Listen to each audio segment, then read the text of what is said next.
sa ating mga schools na talagang meron tayong pag-asa forecast on very high heat index, talagang nag-shift na tayo automatically to alternative delivery mode.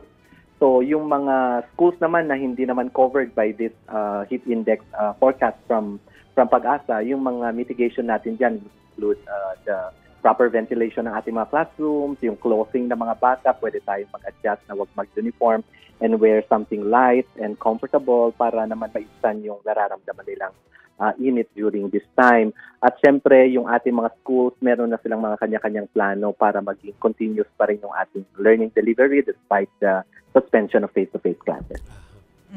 Pero ito po yung mga schools na base dun sa report ng Pag-asa. Pero meron po bang, kumbaga, authority na yung school to decide sa kanila on their own kung halimbawa napansin nila na parang di naman kaya?